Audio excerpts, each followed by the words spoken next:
Hoy nos convoca el amor en pareja. Y bueno, me presento, yo soy Laura López, soy psicoanalista de la Escuela de Psicoanálisis y Poesía Grupo Cero, que es una escuela fundada en Madrid en 1981 por Miguel Oscar Menasa, que es un gran autor que estuvo nominado al Nobel de Literatura en 2010, y bueno, es médico, es psicoanalista, pintor, está en la creación, ¿no?, constante, y bueno, también en ese amor social, ¿no?, porque hablamos de amor en pareja, pero también hablamos de ese amor social, ¿no?, que es dar lo que no se tiene a quien no es, ¿no?, a través del trabajo, de eso que uno le proporciona al otro sin saber, esos beneficios, pues vemos que está ese amor que tenemos que conquistar todos en ese paso, en ese crecimiento desde que somos pequeños hasta que alcanzamos la etapa adulta, ¿no? Y una renuncia a ese narcisismo, a esas tendencias que en todos hay, que a través de la educación, pues vamos modulando, ¿no? Les voy a leer un fragmento de un poeta que se llama Rainer Maria Rilke, y dice: vivir es precisamente transformarse, y las relaciones humanas, que son un compendio de la vida, son lo más cambiante de todo, suben y bajan de un minuto a otro, y los amantes son aquellos en cuya relación y en cuyo contacto ningún instante es igual a otro, ¿no? Antes de la llegada del psicoanálisis, el amor, el erotismo, la sexualidad era de alguna manera escrita por los poetas. Pero llegó al psicoanálisis y Sigmund Freud nos pone una linterna ahí y nos ayuda a conocer y a explicar ciertas cosas que nos pasan en las relaciones, y también a conocernos a nosotros mismos, a esa complejidad también en el erotismo y en el amor en la pareja, ¿no? Y bueno, también me quería recomendar un libro que son Las eternas relaciones de pareja y otras cuestiones, de Miguel Oscar Menasa, que lo pueden descargar por Amazon, muy interesante, que nos habla de ese amor, de esa sexualidad, ese erotismo, ¿no? Y es un libro muy impactante, ¿no?, porque la portada ya nos ofrece una fotografía en la que salen pues dos animales copulando, ¿no?, y te hace como una interpretación diciendo que claro, somos animales también, ¿no?, en el sentido de que el amor tiene que ver con la especie, es decir, permite que dos perfectos desconocidos se puedan unir para procrear, porque si no hay amor no puede existir la procreación, ¿no? Entonces el sentimiento que permite que la especie pueda procrearse, ¿no? Ese es el amor. Y Sigmund Freud nos explica que cuando hacemos del amor el centro de las cosas,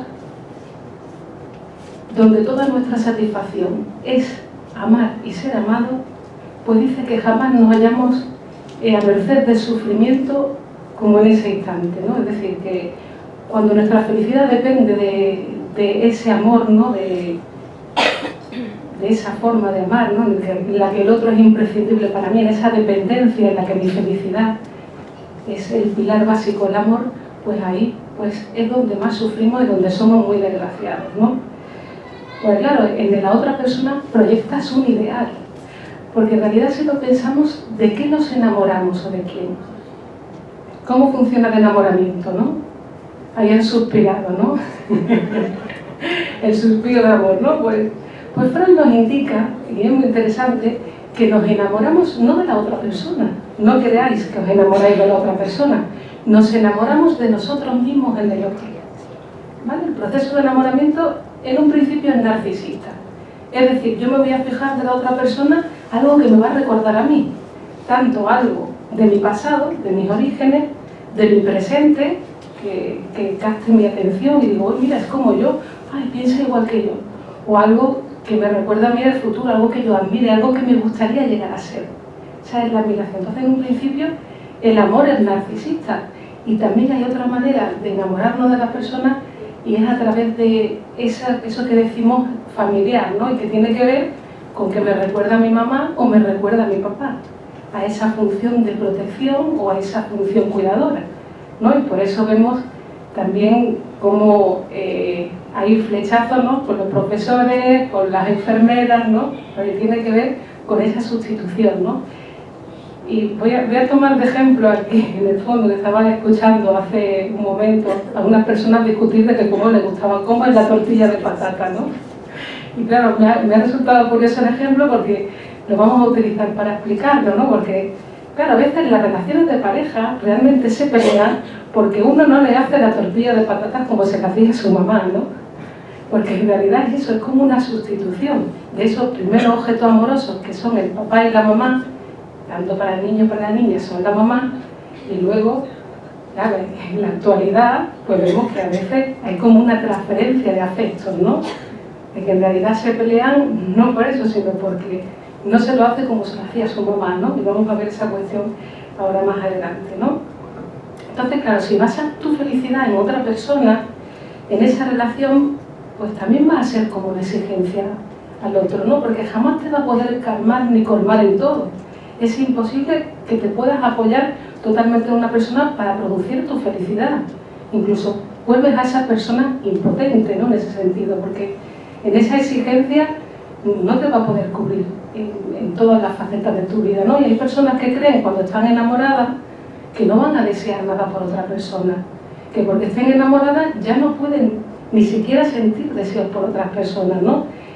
Y hay formas de entender el amor que no tienen nada que ver con la complejidad humana, con la complejidad del deseo, de las relaciones, y que vienen de una moral que se impone y que de alguna manera te hacen ser muy infeliz, ¿no? Por esa cuestión que decimos. Porque a veces las relaciones se convierten en una posesión, donde es como una relación de sometimiento, donde el otro es el amo y el esclavo, ¿no? Y también recuerda a esa posición infantil con la mamá, donde uno lo que le interesa es ser amado, ¿no? Es una posición pasiva.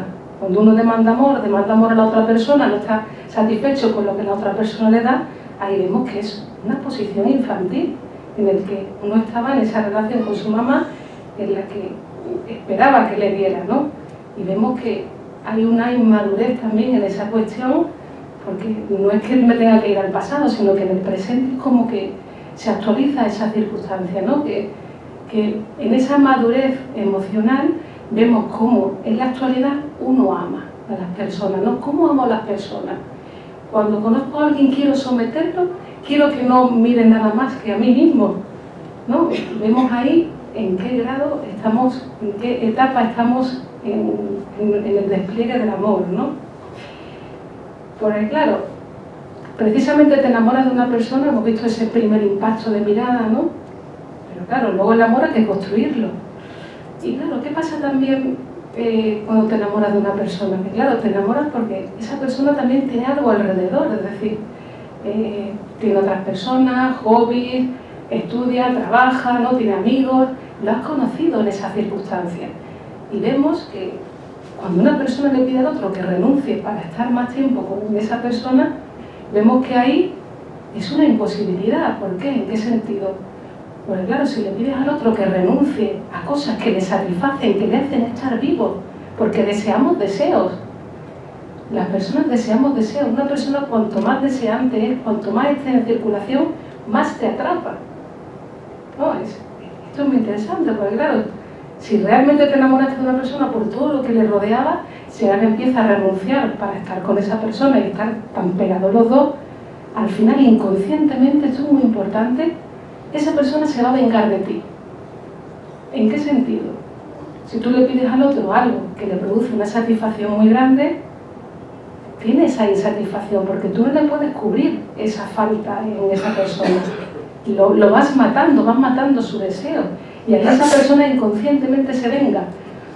Porque no se puede evitar eso. Es decir, si algo me produce a mí mucha satisfacción y yo renuncio a eso por la otra persona, luego ¿qué le voy a pedir al otro a cambio?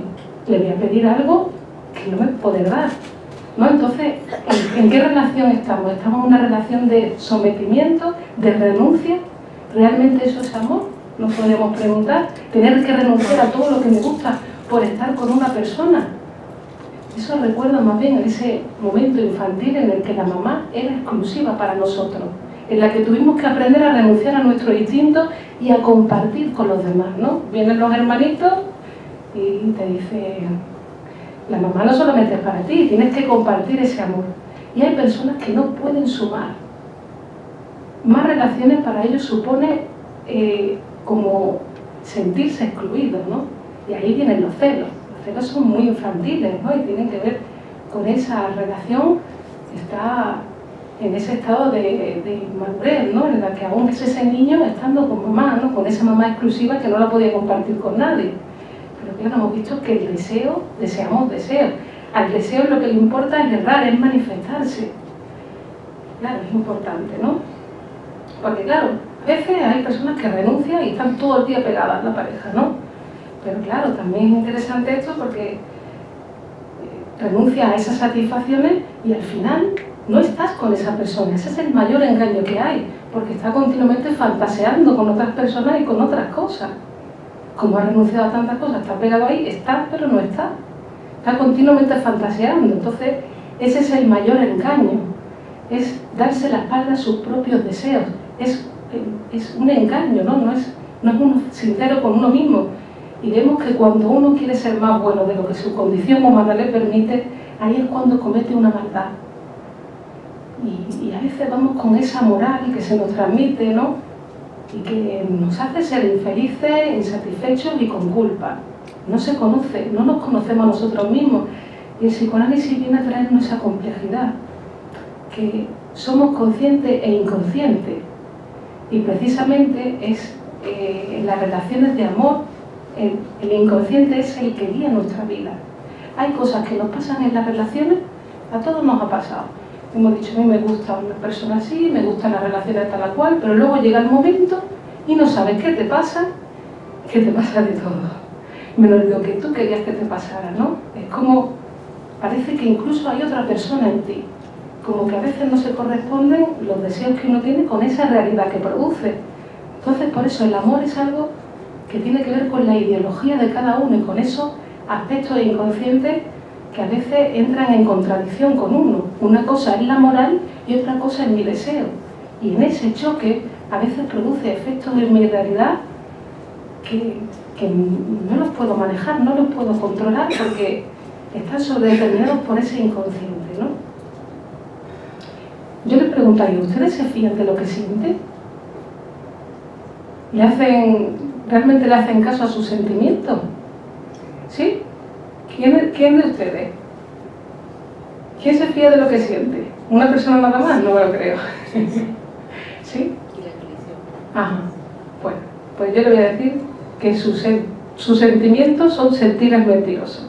Le engañan constantemente. Lo que usted cree que es verdad, no es verdad. Ya es efecto de otra cosa. Es como si uno estuviera... para que veamos una comparación, ¿no? Con la mirada, por ejemplo. Uno cree que lo que ve es real. Pero claro, nuestros sentidos nos van a engañar ¿en qué sentido? Si vemos que la Tierra gira alrededor del Sol, claro, tú lo estás viendo, tú dices, lo estoy viendo, es el Sol el que gira alrededor de la Tierra. Pero luego viene la teoría y te dice que no, que es la Tierra la que gira alrededor del Sol. La Tierra se está moviendo a una velocidad increíble de rotación y uno no se da cuenta, no lo percibe. Pues fuera viene a traernos que en el ser humano pasa igual. Estamos ciegos a nuestros propios procesos. Lo que uno ve y lo que uno siente ya nos está engañando. Y esto es algo, claro, es una herida para la persona, porque te estoy diciendo que lo que yo veo y lo que yo siento no tiene nada que ver con la realidad. Es decir, yo puedo decir, yo es que siento que no amo a esta persona. Claro, ¿cuántas personas rompen relaciones porque dicen que no sienten lo que sentían? Pero claro, no te puedes dejar llevar por esos sentimientos, porque hasta con los ojos cerrados uno puede gozar de su mayor enemigo. Hay contradicciones en nosotros. Hay momentos en los que vemos que personas aman a personas que no les convienen, que me dicen, no, estoy enamorado o enamorada de esa persona, aunque le haga daño. Se fían de sus sentimientos. Me parece que habría que revisar eso en el diván de un psicoanalista, ¿no? ¿Por qué la persona que te hace daño precisamente es la que más quieres? ¿O por qué una persona que te trata bien no te enamoras de esa persona? ¿Qué pasa en ti que no haces lo que te conviene, ¿no? Claro, ¿eso cómo se explica desde la razón? No se puede explicar. Eso lo explican los procesos inconscientes, lo explica el psicoanálisis. Y os voy a poner algún ejemplo ahora para que lo veáis y es un poco impactante, ¿no? Entonces, al amor hay que echarle trabajo, ¿no? Es decir, el amor es un trabajo. Si no trabajo la relación, los sentimientos se van también, ¿no? Es como una plantita que uno va regando. Si no trabajas la relación, el amor se va en 4 días, porque está el enamoramiento, el impacto de mirar al flechazo. Pero claro, hay personas que no pueden salir de esa sucesión de enamoramientos con varias personas, uno, otro. ¿Por qué? Porque no pueden construir el amor. Son incapaces de poder comprometerse con una persona, de desarrollar una relación. Porque creen que el amor es eso. Como no es lo que siento, no lo quiero, ¿no? En una relación otra, pues el amor tiene que ver con los pactos, con los proyectos, con el futuro, ¿no? Y claro, si gobierna nuestra vida los estados de ánimo, pues imaginaros qué locura. Se levanta uno contento y es el amor de tu vida.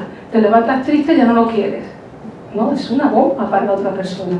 Mejor irte a un psicoanalista para analizar esos sentimientos que te pasan en ti, que no sabes de dónde te vienen, ¿no? Porque sabemos que sentimos celos, odio, envidia, pero no sabemos de dónde nos viene eso. Y a veces hay efectos en nosotros que corresponden a esos afectos reprimidos. Porque claro, en las parejas también hay celos, hay envidia, hay hostilidad. No es que la otra persona saque lo peor de mí y el otro el que saca lo peor de mí. No, es que en las relaciones hay siempre una ambivalencia afectiva, nunca hay un amor 100%. Siempre va a haber que manejar toda esa sentimiento, esa gama de afecto y de sentimiento. Y hemos avanzado mucho en la técnica, ¿no? De hace 4.000 años aquí hemos avanzado en tecnología, internet, etcétera, etcétera, pero seguimos amando como hace 4.000 años, amando y odiando, celando y envidiando como hace 4.000 años. Hay cosas que no se han transformado, ¿no? Y ahí es muy interesante porque Miguel Óscar Menasa, en el libro que os comento de las eternas relaciones de pareja y otras cuestiones, nos habla de una experiencia que se hizo en la Rusia comunista, ¿no? De Lenin, que le dijeron los intelectuales de cambiar la lengua del pueblo. Porque la que estaba escrita era de los zares y querían cambiar una escritura para el pueblo. Y dijo Lenin, que era un dictador, dijo no era tonto tampoco. Dice, no, porque como cambiemos la lengua vamos a volverlos a todos locos. Y dijo, vamos a hacer el amor libre, ¿no? Programamos el amor libre. ¿Qué pasó? Que disminuyó en un año el 40% de la producción. Los celos y la envidia que se produjeron hicieron que pasara todo eso, ¿no? Por eso digo, ¿no? Que hay afectos en nosotros que si no lo sabemos manejar, ¿no? Pues pasan estas cosas, ¿no? Y es decir, que la conciencia nos va a engañar. Es un órgano de los sentidos y nos engaña. Por ejemplo, ¿cómo nos engaña? Si estamos poniendo el ejemplo de los celos, ¿no? Claro, uno puede decir, siento celos hacia esa persona, pero el psicoanálisis viene a mostrarnos que nada es lo que parece. Esos celos que yo siento y que padezco de ellos, y que le digo a mi pareja, ¿qué haces mirando a esa otra persona?, en realidad son mis deseos. Hay deseos en mí que no puedo tolerar y que proyecto en el otro. Es decir, si él está mirando a Manolita, soy yo el que la está mirando o la que la está mirando, ¿no? Que realmente esos celos a veces tan fuertes, no tan impactantes, ¿no? Y que realmente producen un perjuicio en las relaciones, tienen que ver con deseos de infidelidad que uno no tolera en uno mismo y que lo pones en el otro, ¿no? Porque las personas no son de nadie. Uno libremente elige estar con la persona que dice estar. Amor tiene que ver con esa libertad. Y los celos tienen que ver con un deseo que yo no tolero en mí y que pongo en la otra persona. De manera, como es una energía tan fuerte, culpo al otro de algo que tiene que ver conmigo. Entonces, Freud descubrió que hay muchos conflictos entre nuestra moral y nuestros deseos. y que a veces producen esos afectos y esos efectos en la realidad de las relaciones. El efecto y el afecto son los celos, pero los celos es la apariencia. Le llamo celos, pero no sé de dónde me vienen ni qué hacer con ellos. Y tiene que ver con un deseo que yo no puedo tolerar en mí y que se transforma en eso. Se transforma en celos hacia la otra persona, un acuse constante cuando tiene que ver con mis propios deseos de infidelidad, ¿no? Y esto es fuerte, ¿no? Porque es como tolerar que en mí hay deseos y pensamientos que yo no voy a tolerar. La envidia, ¿no? Porque en la vida también ocurre entre las parejas. Hay efectos en mi realidad, se producen, me enfado constantemente con la otra persona, le digo, no sé de dónde me viene, se produce ese efecto, y a través del análisis, de la escucha del psicoanalista, te puede ayudar a interpretar esa cuestión, ¿no? Que hay en tu realidad, no sabes qué hacer, no lo puedes controlar, pero vemos que a través de la interpretación se puede transformar en otra cosa, porque estás padeciendo de ese afecto reprimido en ti y que produce esas relaciones tormentosas, por ejemplo, ¿no? Que en cada persona va a ser diferente, en cada pareja va a ser diferente, por eso en la escucha, ¿no? En las frases que está, en qué afecto está la cuestión, ¿no? Pues claro, cuando hablamos de celos, ¿no? Hay personas que creen que si el otro no siente celos es porque no están enamorados, ¿no? Esto también es un pensamiento muy común. Si no me tiene un poquito de celos es porque no me quiere. Por eso se recomienda que de vez en cuando, cada 4 meses o así, se haga una cenita de celos al amante, porque así cree que le quiere, ¿no? Probarlo, que sin pasarse, echar un poquito de pimienta, ¿no? Pero sin pasarse. Claro, y lo que decíamos, ¿no? Que hay personas que incluso aunque la otra persona no le trate bien, pues sigue, permanece, ¿no? Incluso dice que está enamorado, ¿no? Hay como una tendencia a no poderse despegar de ello, y eso no se puede explicar desde la razón, ¿no? Se puede llegar incluso a situaciones de maltrato sin llegar a entenderlo, ¿no?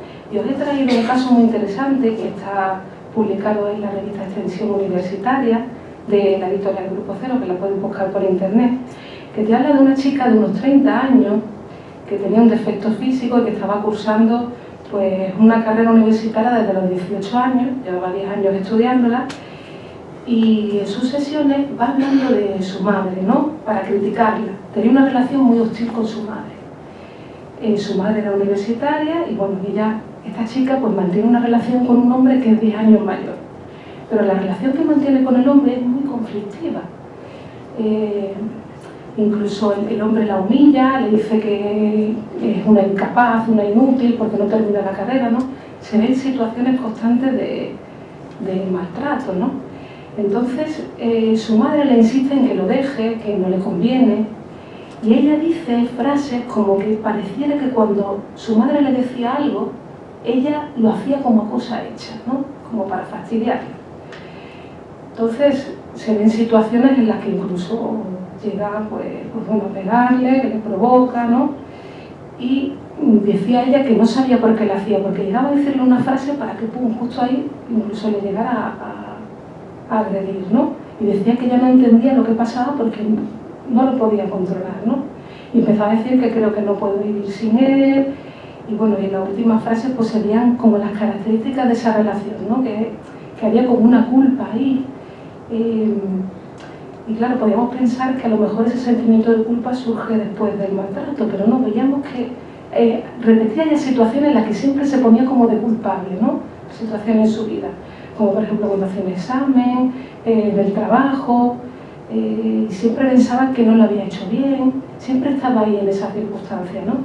Entonces ella respondía siempre que pasaba algo que había sido ella, aunque no fuera cierto. Siempre se culpaba de todas las cosas que pasaban, ¿no? Había una culpa en ella como que buscaba castigo. Entonces vemos que empieza a hablar, ¿no? A hilar en sus sesiones y relata una escena de cuando era pequeña, decía que había hecho una travesura, que no recuerda, y que el padre le gritó y la madre le dice que no le hablese a la niña, ¿no? Una escena en la que ella hace una travesura, el padre le regaña y la madre dice no le digas eso a la niña. Entonces ambos discuten, se gritan Y ella dice una frase, pero él no le pega a ella, eso le dice la paciente. Entonces, 2 semanas después, dice ella que sus padres se separaron. Y ella siempre pensó que había sido su culpa, que se habían separado por culpa de ella. Entonces, ¿qué pasa? Ella tenía 5 años ahí, ¿no? La culpa estaba asociada por sentir que haber sido la causante de la separación de los padres. Entonces, se dejaba maltratar porque así creía que su novio permanecería a su lado. Si ella le responde, le abandonará. Fijaros cómo, y todo eso está sin que lo sepa, ¿no? En el sentido de que va elaborando sus sesiones cómo se juega la culpa, ¿no? Cómo uno, de alguna manera, establece ese tipo de relaciones para satisfacer una culpa que había en ella, ¿no? Entonces, dice que si no la abandonará como su padre hizo con ella y con su madre. Entonces ella se dejaba maltratar porque ella misma se desprecia. Le es muy fácil provocar el desprecio en el otro, ¿no? Y por último se deja maltratar porque inconscientemente es el mejor castigo para calmar su culpa. Bueno, es un caso un poco, me lleva un poco al extremo, ¿no? Pero para mostraros que las cosas no son casuales, que las relaciones que se producen en mi vida no son casuales, que siempre tienen esa complejidad inconsciente, ¿no? Que no es que el otro sea así o sea de esta manera.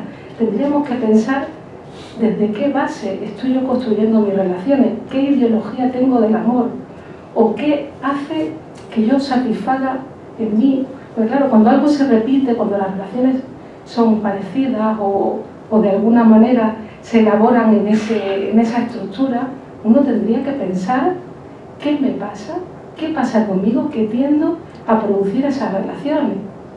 Porque hemos dicho que somos un sujeto dividido, tenemos conciencia e inconsciente, e inconscientemente hay una parte de mí que rechaza una circunstancia y otra que supone un placer para esa persona. ¿Veis? En esta persona, por ejemplo, se satisfacía ahí el sentimiento de culpa inconsciente, porque ahí en ese castigo se calmaba.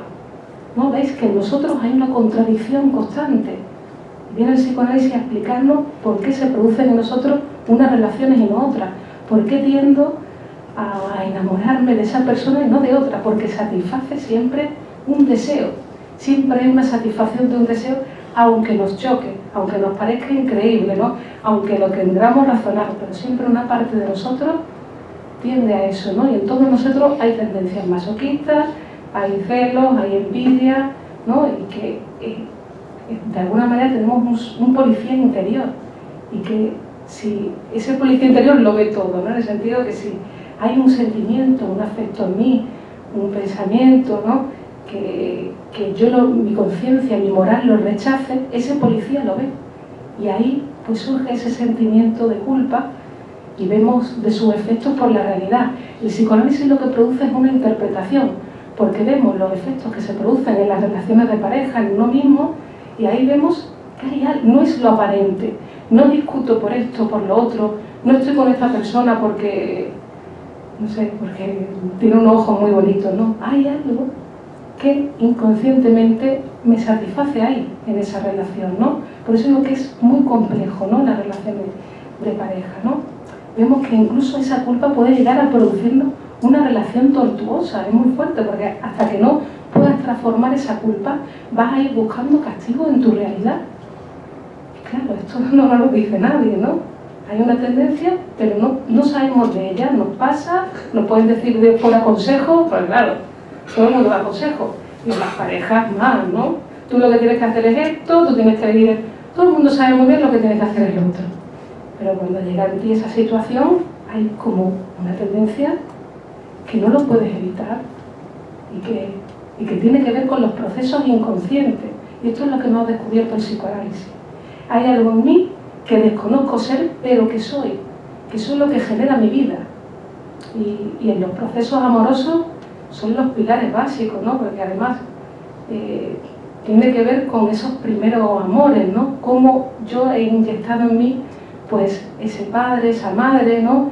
Es cómo he aprendido a amar en esa primera familia, ¿no? De alguna manera uno inconscientemente sigue amando a esa madre y a veces, como decíamos, lo de la tortilla de patatas, ¿no? Te peleas con tu mujer porque por esto, por lo otro, en realidad la cuestión es esa, que no se parece a la tortilla de patata de tu mamá, ¿no? Y en esta cuestión es muy interesante porque la falta de deseo, por ejemplo, en la pareja, vemos muchas veces, si tomamos el principio de conservación de la energía, que nos dice que la energía siempre se transforma, ¿no? Si tomamos ese principio de conservación de la energía, que no se destruye, solo se transforma, el deseo siempre está en la persona. Si no está en esa pareja, habrá que ver dónde está ese deseo puesto. Si ese deseo no se produce, ¿por qué puede ser? Ya ahí se pueden hacer varias lecturas, ¿no? Pero vemos que muchas veces la mujer se transforma en una madre para el marido o para la pareja. Y claro, se genera una situación familiar, ¿no? Estás con tu pareja, pero no tu pareja, es tu madre. ¿Quién va a tener deseos hacia su madre? ¿No? Vemos que hay una relación de cariño, de acercamiento, pero luego no os podéis desear. No cabe la sexualidad ahí porque es una madre para ti.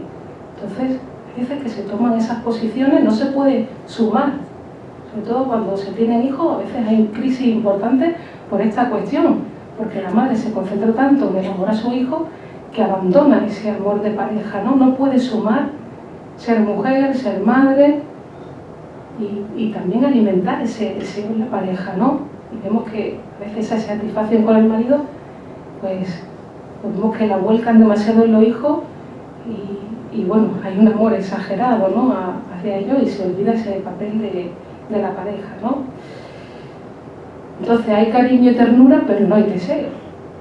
Pero claro, hay otra circunstancia también que le ocurre al hombre y también a la mujer, ¿no? Pero es interesante porque hay veces que hay una problemática con el amor y con el deseo que tiene que ver con esta cuestión de esa corriente sensual y la corriente cariñosa, ¿no? Digamos que cuando aman a una mujer no la pueden desear. Y a veces hay malentendidos, ¿no? Porque llegan las personas diciendo no me quiere, porque no hay ningún acercamiento físico hacia mí, y creen que es porque no están enamorados. Pero a veces es al contrario.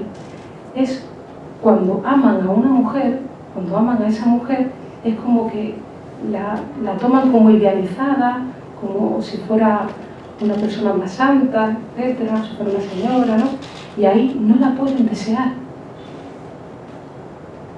Por una cuestión de la moral, ¿no? Por esa disociación del amor y el deseo. En cambio, son, digamos, más potentes con otras mujeres a las que de alguna manera está más denigrada, ¿no? El extremo es el amor a la prostituta. No pueden desear a la mujer que tienen a su lado, a su mujer, pero sí, en cambio, pues pueden desear a otras mujeres que no tienen ningún tipo de amor hacia ellas, ¿no?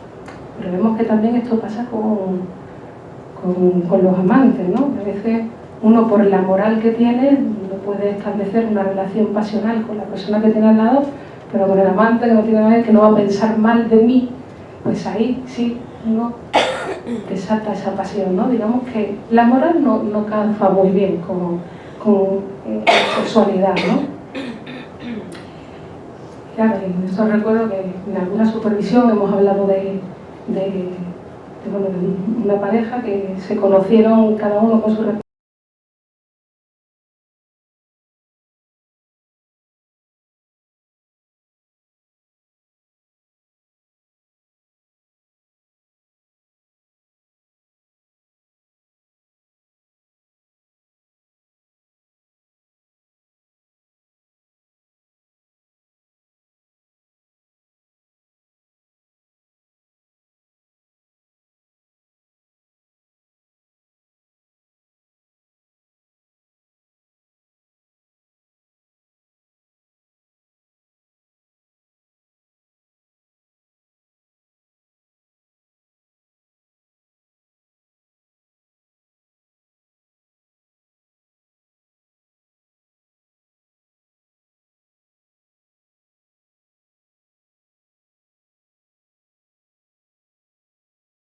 respectivas parejas y claro, tenían un encuentro muy satisfactorio, y decidieron dejarlo con su respectiva pareja y estar ellos juntos. ¿Y qué pasó? Que cuando hicieron una relación, pues claro, como tenían esa forma de pensar la pareja, el otro empezó a decirle hay que ver, que tú eres una suelta, que no sé qué, ¿no? Empezó a recriminar a su mujer, que era una persona deseante, ¿no? Pero precisamente por esa cuestión, muchas veces no es cuestión de cambiar la pareja, es cuestión de revisar qué forma de pensar tengo yo de la pareja, de mis relaciones, porque no es tanto la pareja tal o cual, es cómo yo pienso esas relaciones, cómo de alguna manera propicia que esas relaciones sean de esa manera, ¿no? Y lo hemos visto en este ejemplo, ¿no? Que se ha visto bastante claro. Recriminaba que la otra persona no era activa y cuando está con la persona que era activa, pues ahí se apaga todo. ¿Por qué? Porque tu forma de pensar la relación es estar en una suelta y no sé qué, ¿no? Vemos que somos contradictorios, ¿no? Que no sabemos de qué moral padecemos, ¿eh? Y esto es interesante.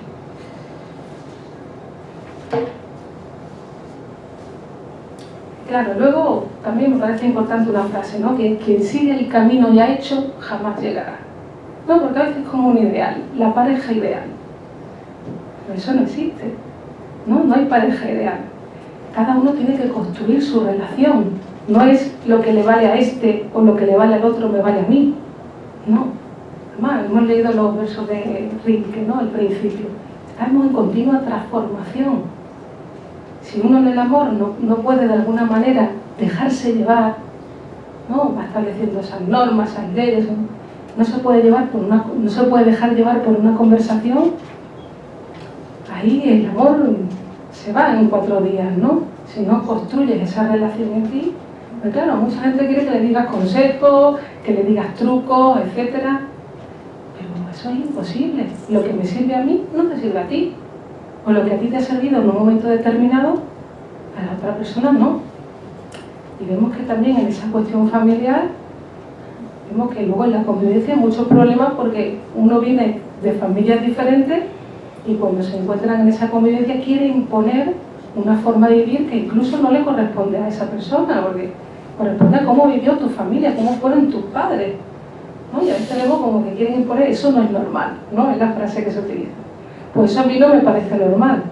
¿Normal a qué? Comparado a ti. Por aquí se ríen, ¿eh? Pues saben que esto es cierto, ¿no?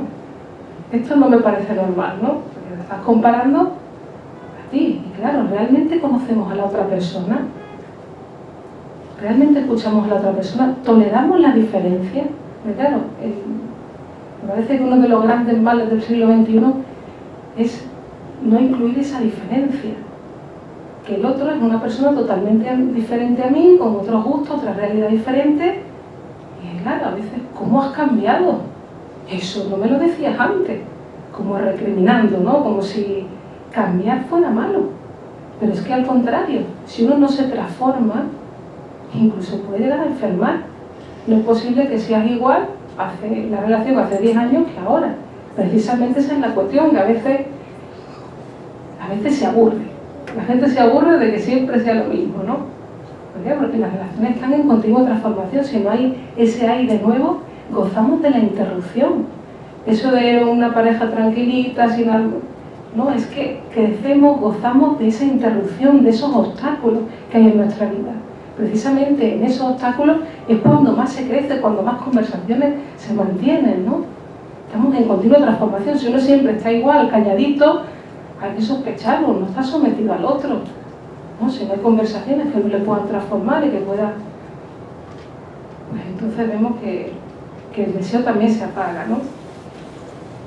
Pero claro, somos muy complejos, ¿no? Hay cosas que no entendemos y que lo vemos por los efectos, ¿no?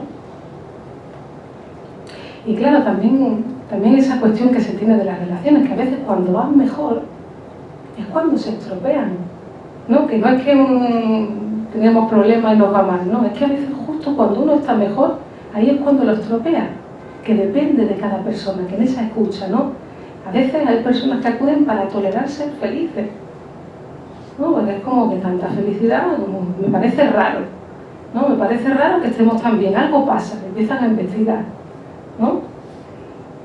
Y vemos que es más esa cuestión de que no toleran estar felices con la persona, ¿no?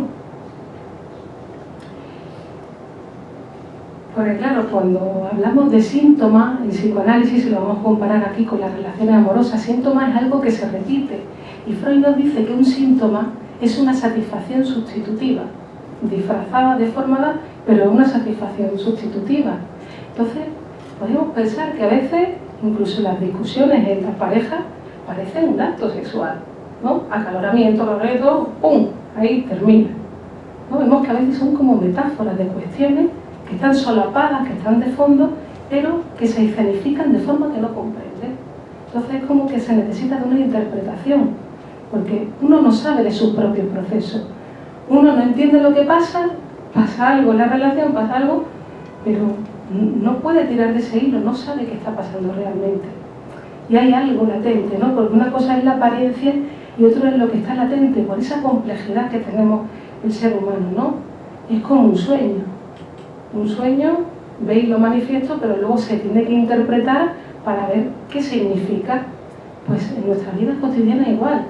Hay cosas que nos pasan que no podemos entenderlas y que requieren de una interpretación.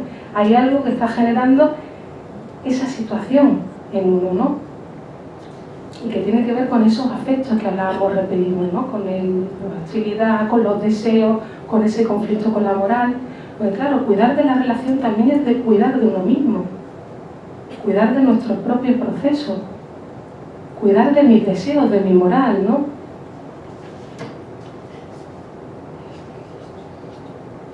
Y luego está la cuestión del tiempo, ¿no? Porque esto es muy interesante.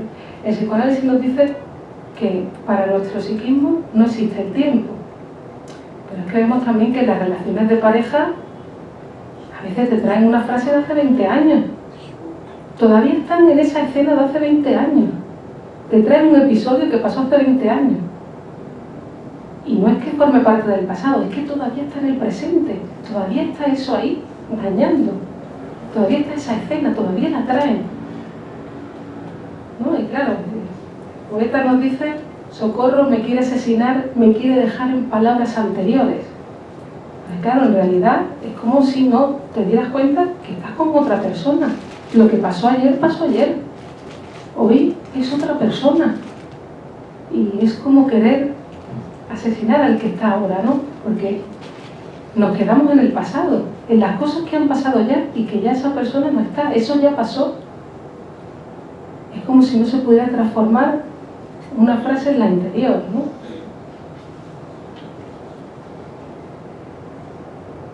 Pues claro, a veces también uno quiere que el otro le calme todas las necesidades, ¿no?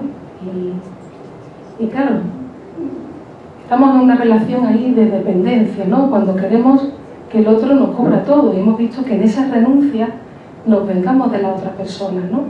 Porque cuando queremos que el otro nos cubra todas esas necesidades, vemos que nos perdemos el mundo, ¿no?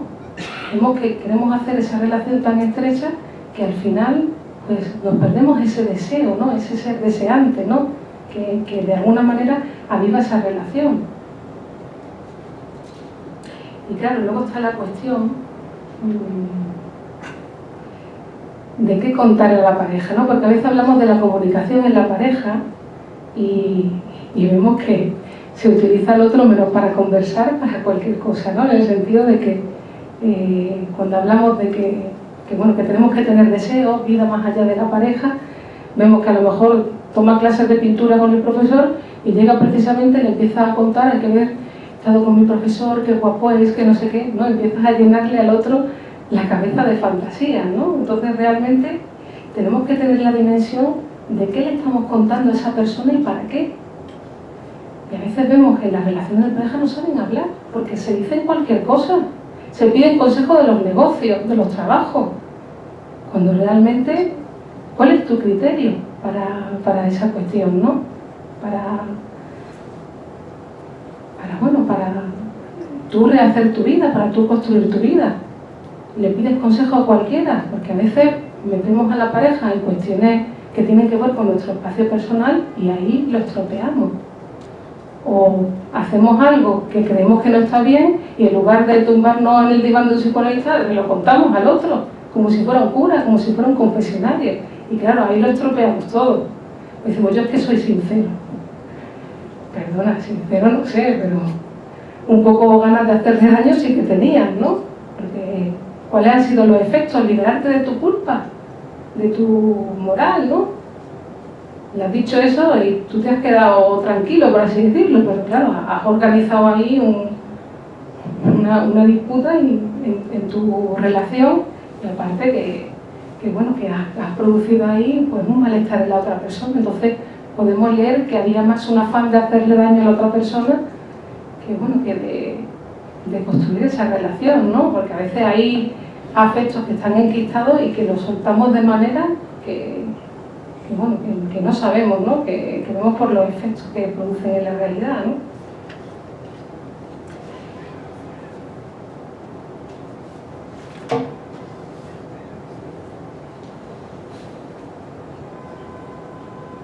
Y claro, luego también está interesante porque hablamos que bueno, a veces se llega a decir esta frase, es que me ha dejado, ¿no?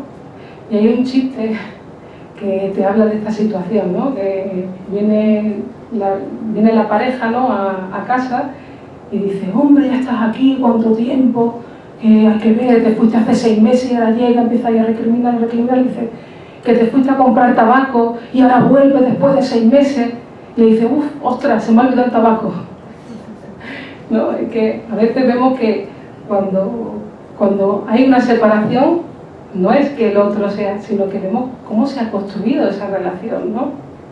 En vez de llegar a casa, que me alegro de verte, de estar contigo, a veces es eso, uno le pide al otro la agenda del día, dónde has estado, con quién has estado, qué has hecho, ¿no? En lugar de alegrarse uno de que viene, mira qué bien, es una persona libre que a pesar de poder decidir irse y no llegar a casa, está conmigo, ¿no?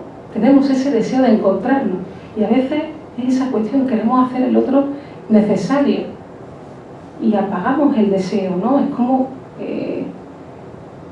que hacemos esa agenda del día, ¿no? Y queremos hacer esa reja con esa persona, ¿no?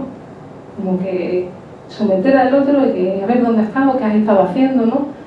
Así como se puede vivir, si tienes que contarle todas las cosas que haces fuera de la pareja, no es tu pareja, es tu mamá, la que le contabas todo lo que hacía a lo largo del día, ¿no?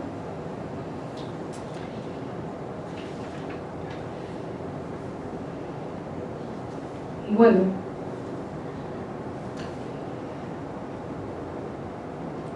es lo que decíamos, ¿no? Que la verdad hay que descifrarla, ¿no? De alguna manera. Que lo que acontece en las relaciones amorosas vemos que son cosas complejas, ¿no? Y que tienen que ver con esos procesos inconscientes que decíamos, nuestras tendencias, nuestra manera de pensar el amor, ¿no? Porque a veces uno va con esas ideas como la de la media naranja y cree que uno pues va a encajar la otra persona con uno y dice, este tampoco es, no es lo que yo esperaba, ¿no? Se queda uno en ese ideal y claro, vemos que las relaciones son un trabajo, son una construcción y depende en qué forma, cómo amo, ahí vemos cómo realmente están mis ideas del amor, ¿no? En cómo se producen mis relaciones, veo cuál es mi ideología, cómo pienso las relaciones, ¿no? No es que me ha tocado esta persona o tal otra, sino desde qué manera, desde qué forma de amar estoy sujeto, ¿no? Y eso es algo que pasa inconscientemente, nuestra ideología. Pues claro, el amor ya está en los libros escritos, ¿no? La forma en la que amamos nosotros ya viene de algún lugar, está escrita en algún lugar. Como amamos, con la media naranja, el amor romántico, no sé qué, ¿no? Que son cosas que padecemos de ellas, ¿no? Que no nos damos cuenta, pero vemos cuando se van produciendo esas relaciones cuál es mi forma de pensar el amor, ¿no? No es que yo quiero esto, yo digo esto, me gustaría que fuera así, porque luego llega la realidad y pasan cosas que uno se contradice, ¿no? Y que no comprende y que se deja llevar por situaciones en las que ahí está comandado eso que decíamos del deseo inconsciente, esos conflictos entre mi moral y mis deseos, entre lo que me han transmitido ideológicamente, lo que me ha transmitido mi familia y claro, también poder de alguna manera pues hacer nuevas formas de amar en las que yo me sienta más satisfecho, en las que realmente me pueda encontrar con esa persona basado también en la libertad, no es fácil, ¿no? Porque digo que creo que en este siglo hay una gran intolerancia en las diferencias, ¿no? Porque vemos que todo es globalización, todo tiene que ser igual, pero claro, precisamente cuando uno quiere que el otro sea igual a sí mismo, ahí es donde se genera la mayor hostilidad, ¿no? Si no respetamos las diferencias que la otra persona tiene, pues claro, vemos que ahí se genera pues un pozo de rencor, ¿no? Y lo vemos entre las familias de las parejas, ¿no? Siempre va a haber un narcisismo de esas diferencias, como una lucha entre qué familia es mejor, ¿no? Y a veces vemos que no es fácil generar una familia propia, ¿no? Porque no es ni como de dónde uno viene ni de dónde viene el otro, sino generar una nueva forma de amar que no tiene que ver con de dónde venimos, ¿no? Sino en producir algo en referencia a nuestros deseos, a bueno, las necesidades que tenemos en ese momento, y no es fácil, ¿no? A veces pues vemos que hay crisis de pareja realmente por estas circunstancias, porque uno aún está inconscientemente en esa antigua familia, ¿no? Y es incapaz de generar la nueva, ¿no? Aún está con su mamá cada uno y a veces le es imposible generar ese espacio para producir una nueva relación en ellos, ¿no? Y bueno, me parece que vamos a dejar el espacio para que podamos conversar, que podáis preguntar algo, si queréis. ¿Os parece? Sí. ¿Alguna pregunta, algún comentario, algo que a lo mejor os ha podido llamar la atención? Yo que tengo tres. ¿Tres preguntas? Un momentito, que van a traer el micrófono, ¿vale? Un momentito, disculpe, así nos escuchamos todos. No, porque otra cuestión también importante es la escucha, ¿no? También en las relaciones de pareja, del amor, ¿no? A veces uno está hablando consigo mismo y no escucha al otro. Van a traer el micrófono.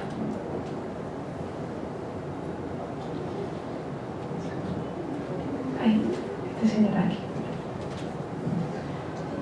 Sí.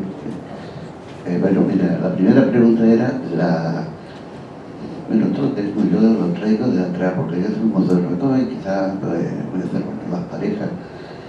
Y veo que hay una incoherencia muy grande, no sé por qué, con el hombre y la mujer, pues ocurre con los dos. Mientras mejor o más bueno sea el hombre o la mujer, no sé por qué elige siempre o prefiere a las parejas. Yo le llamaría, como dice Sabina, más canalla.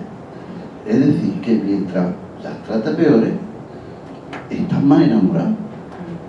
Y me llama la atención eso. Yo digo, bueno, si tiene un tesoro ahí, ¿cómo es posible que no le gusta? ¿No será que va buscando otra cosa? El caso es que la otra persona responde perfectamente. Es buena gente, está pendiente de ellos, de ella o de él, pero se inclina más por la persona que quizás pues, la castiga más, no entiendo. Esa sería una de las preguntas. ¿Me permite que le conteste y así no se lo valido? Sí. ¿No ha visto usted el caso así que les he traído un poco?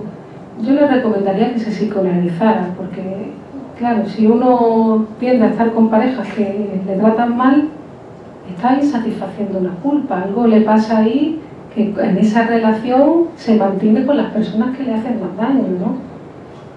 Por eso digo que somos contradictorios.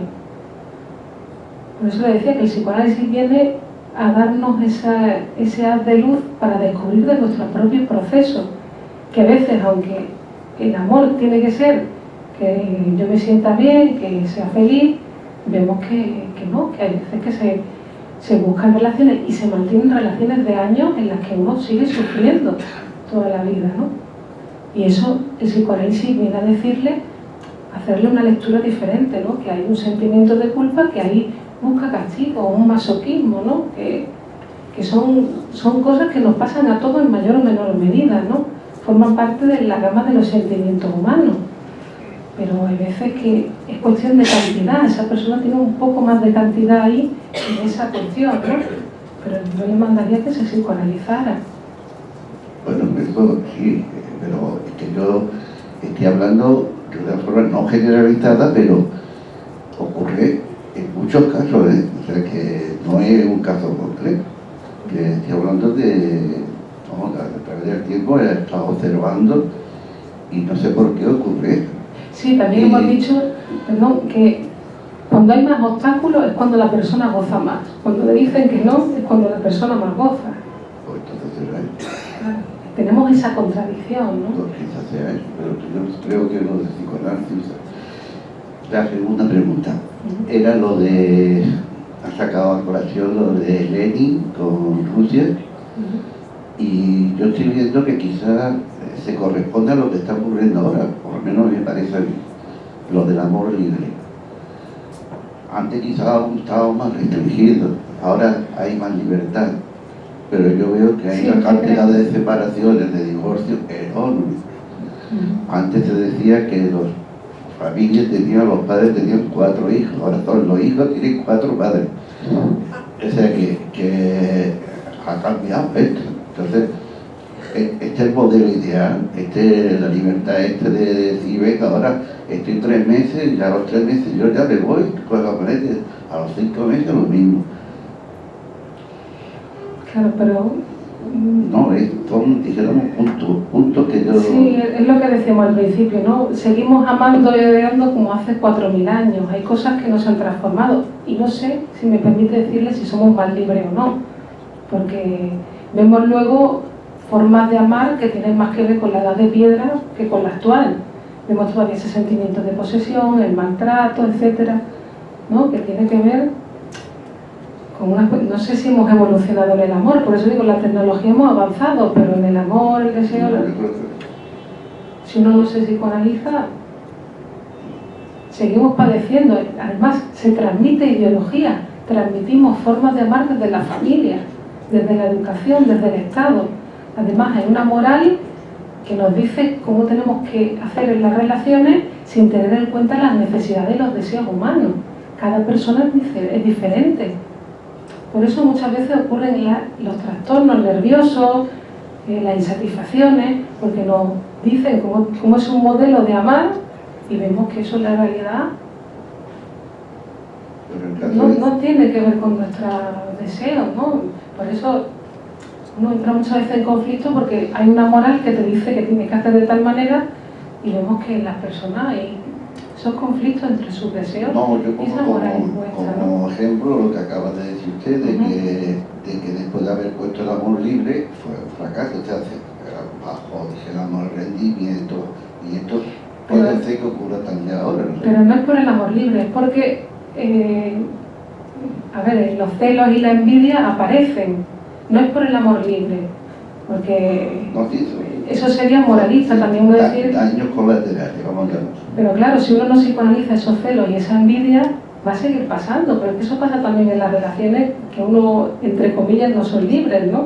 Por eso hay esos sentimientos de posesión y todo eso, porque esos afectos tienen que ver con afectos infantiles, ¿no? Tiene que ver con esa afectividad infantil, con cosas de mí que yo no puedo tolerar ni puedo reconocer, y aparece ese efecto en mi realidad. Tengo unos celos hacia la otra persona cuando mi realidad son deseos, que los transformo en otra cosa, en esos celos, ¿no?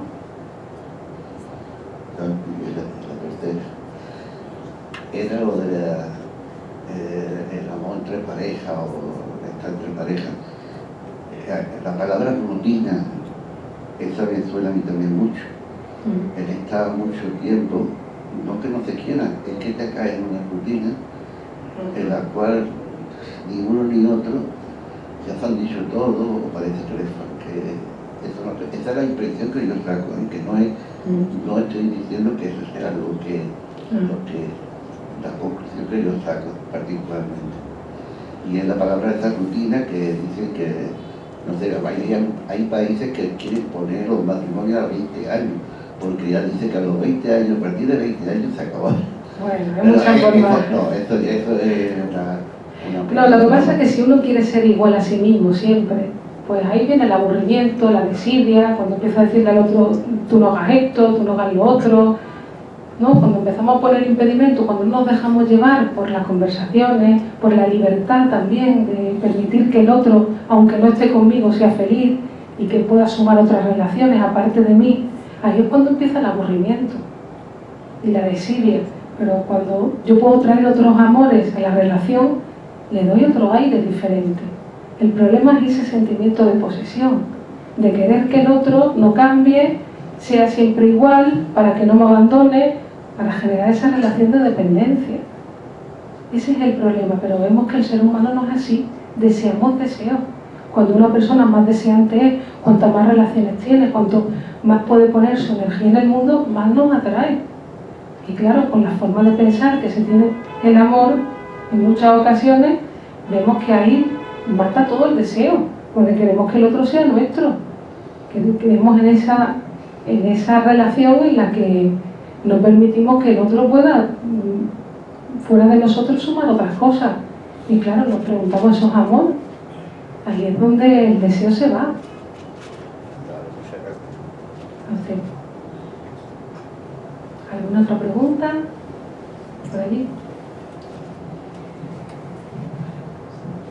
A lo largo de la exposición ha hecho mucha referencia al amor familiar, ¿no? El amor que basamos nuestro amor en el que recibimos de nuestras madres, ¿no? De nuestra familia. Y entonces, yo pregunto, en la familia o en los casos en los que ese amor que recibe el niño es equivocado, ¿no? Porque muchas veces no es el que se necesita, ¿no? O el mejor ambiente donde puede crecer un niño. Entonces, ¿esas personas no saben amar o pueden aprender a amar de otra forma? ¿O aman equivocadamente también? Sí, a ver, el amor, a ver, sin amor no podemos vivir, ¿no? En el sentido de que si no hay alguien que nos ame y nos desee, no podemos desarrollarlo. Incluso por amor es que renunciamos a nuestras tendencias narcisistas, el egoísmo, etc. Ahora, ¿qué significa que no me he amado bien? Porque los niños siempre quieren más. Si yo estoy vivo, si yo estoy en esa... he crecido, es porque alguien me ha amado. Pero una cosa es, Freud diferenciaba la realidad material, lo que ha pasado, no sé, de mi realidad psíquica. Porque no vamos a investigar cómo me han amado a mí en mi infancia, sino cómo yo psíquicamente he introyectado en mí esa forma de amar, como deseo, como renuncio, ¿no? Porque siempre va a haber una desilusión. El primer amor es la mamá, va a venir el tercero, que es la función padre, y me va a separar de la mamá, y eso va a generar una hostilidad. Además, de pequeños los padres son los ideales, tiene que ser así, pero luego va a haber un juego de fuerzas, de amor-odio, porque tengo que separarme de ellos y de ese ideal, ¿no? Y de alguna manera siempre va a haber frustraciones, desencuentros, ¿no? Porque lo importante, en el sentido de que el ser humano tiene que propiciar que en la familia los hijos se puedan despegar de los familiares, ¿no? Y en ese sentido hay cierta perversión en las familias actuales, porque vemos que hay personas que aún siguen en el seno familiar, aún pasados los años, cuando deberían de ser una persona independiente, generar otra familia, ¿no? Separarse un poco de ese vínculo familiar. Y la neurosis tiene que ver precisamente con una fijación infantil a esos primeros amores, porque no pueden sustituir una mujer por otra, no pueden sustituirse de esas primeras figuras familiares. Y no es que uno vaya con su mamá cogida del brazo, sino que inconscientemente uno es incapaz de amar a otras personas. Y vemos que en la historia de deseos de esas personas hay cuestiones edípicas, ¿no? Cuestiones infantiles, una inmadurez emocional que le impide amar a otras personas en su actualidad, ¿no? Y es interesante porque lo que nos pasa en nuestra actualidad, en las relaciones amorosas, tiene raíces en eso edípico, en esos primeros amores. Y lo más difícil para las personas es sustituir esos primeros amores familiares en los actuales. Y lo vemos incluso en las relaciones de pareja. A veces se pelea con el marido como si se peleara con su madre, ¿no? Vemos que hay una conflictividad ahí, como hay una transferencia. Freud nos hablaba de esa transferencia de afecto. Una cosa es la realidad material y otra es la realidad psíquica. Inconscientemente puedo ponerlo en el lugar de esa madre con la que me peleaba constantemente, ¿no? Y una observación que, según has puesto en muchos casos, ¿no? Muchos ejemplos, que yo he podido asociar, por ejemplo, a relaciones que conozco de amigos, de mis padres, por ejemplo. Y entonces, en general, amamos mal, no sabemos amar, ¿no? No nos conocemos suficiente como para poder dar ese amor, ¿no? Siempre estamos equivocándonos. Bueno, el ser humano es complejo, ¿no? Y también aprendemos de los errores, pero claro, si uno no lo psicoanaliza, ¿no? Si uno va ciego un poco a lo que le pasa, pues bueno, a través de esta charla, pues bueno, uno luego puede pensar y decir, mira, se me repite esto en mi vida, me pasa esto y es algo que no lo puedo resolver, pero no entiendo por qué me pasa. Ahí dice, ahí el psicoanálisis te lo explica, son esos procesos inconscientes, ¿no? Que hablamos. Inconscientemente hay algo en ti que se produce ahí, ¿no? Y a través del psicoanálisis te ayuda a través de esa interpretación a que puedas transformar esa historia de deseos, puedas transformar esa frase en ti y dejar de padecer de esa ideología o de esa tendencia que hay en producir esa forma de amar, ¿no? Dime cómo amas y te diré quién eres, ¿no? ¿En qué lugar, en qué realidad estás? Pues ya digo, una cosa es que tú estés físicamente ahí y otra, saber en qué realidad psíquica está cada uno. A veces uno está con sus fantasmas emocionales, ¿no? Con esas primeras relaciones que las pone en el otro, ¿no? Por eso que somos muy complejos, ¿no? ¿Alguna pregunta más? ¿Se podría llamar a... Un momentillo el micrófono. Sí. ¿Qué sería lo más parecido al amor incondicional? La mamá. El amor incondicional es la mamá. El amor se construye, ¿no? Si uno busca incondicionalidad del amor, ya dicen, no me ha cogido la mano así, es porque no me quieren, ¿no? Claro, el amor hay que construirlo. Si uno no hace un trabajo para que el otro le quiera, y hay veces que vemos que hay personas que van por el mundo queriendo que el otro le ame sin hacer nada. Ahí no estás con un hombre o con una mujer, ahí estás con tu mamá. Buscas a tu mamá constantemente en las relaciones. No hay amor incondicional. El amor es un trabajo que hay que trabajarlo constantemente. Gracias. Bueno, pues si os parece bien por hoy entonces, lo dejamos para la próxima, así que os espero el mes próximo, no sé exactamente qué día, pero ya os mandarán un mensajito y bueno, estamos atentos un poco a las redes, ¿vale? Quería comentaros también una cosilla. Mira, esta semana vamos a hacer desde el Grupo Cero algunas actividades. Mira, por si os quería apuntar, van a ser muy interesantes.